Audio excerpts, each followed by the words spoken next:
their own leaders, and they do it peacefully. And we're in a democracy. The will of the people always prevails. Yesterday, I spoke with President-elect Trump to congratulate him on his victory. And I assured him that I'd direct my entire administration to work with his team to ensure a peaceful and orderly transition. That's what the American people deserve. Yesterday, I also spoke with Vice President Harris. She's been a partner and a public servant. She ran an inspiring campaign, and everyone got to see something that I learned early on to respect so much, her character. She has a backbone like a ramrod. She has great character, true character. She gave her whole heart and effort, and she and her entire team should be proud of the campaign they ran. You know, the struggle for the soul of America, since our very founding, has always been an ongoing debate and still vital today. I know for some people, it's a time for victory, to state the obvious. For others, it's a time of loss. Campaigns are contests of competing visions. The country chooses one or the other. We accept the choice the country made. I've said many times, you can't love your country only when you win. You can't love your neighbor only when you agree. Something I hope we can do, no matter who you voted for, is see each other not as adversaries, but as fellow Americans. Bring down the temperature. I also hope we can lay to rest the question about the integrity of the American electoral system. It is honest, it is fair, and it is transparent. And it can be trusted, win or lose. I also hope we can restore the respect for all our election workers who busted their necks and took risks at the outset. We should thank them. Thank them for staffing voting sites, counting the votes, protecting the very integrity of the election. Many of them are volunteers who do it simply out of love for their country. And as they did their duty as citizens, I will do my duty as president.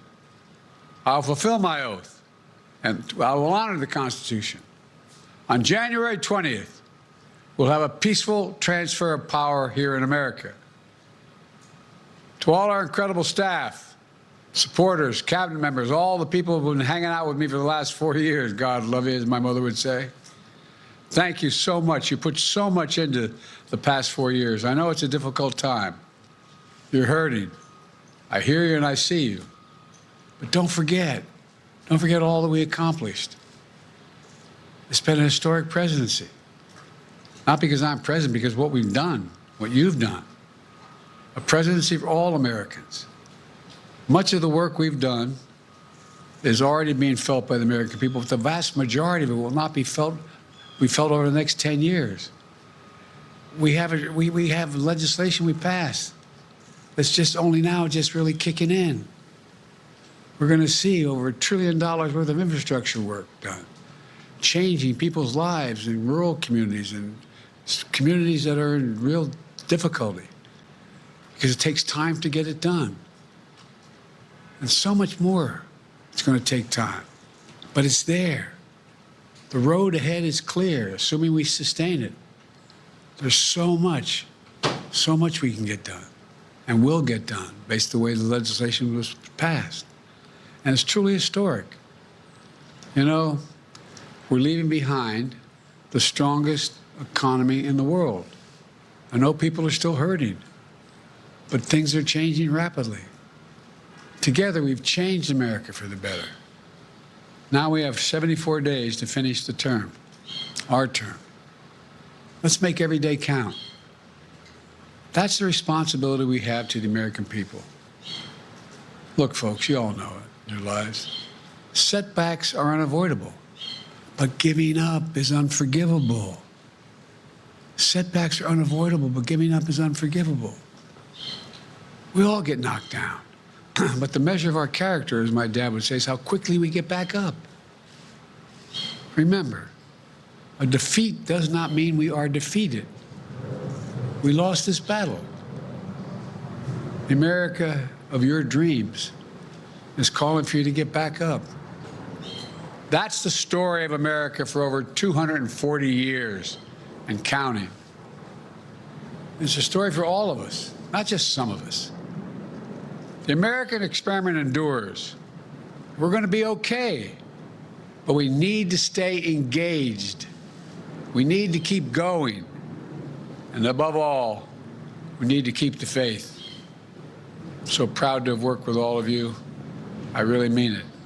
I sincerely mean it. God bless you all.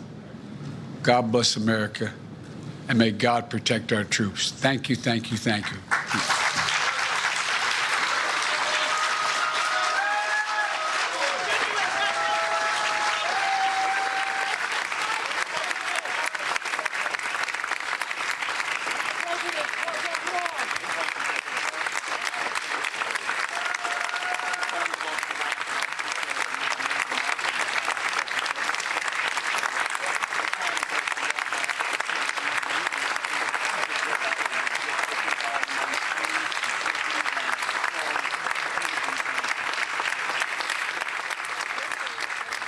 So there you have it, the current president.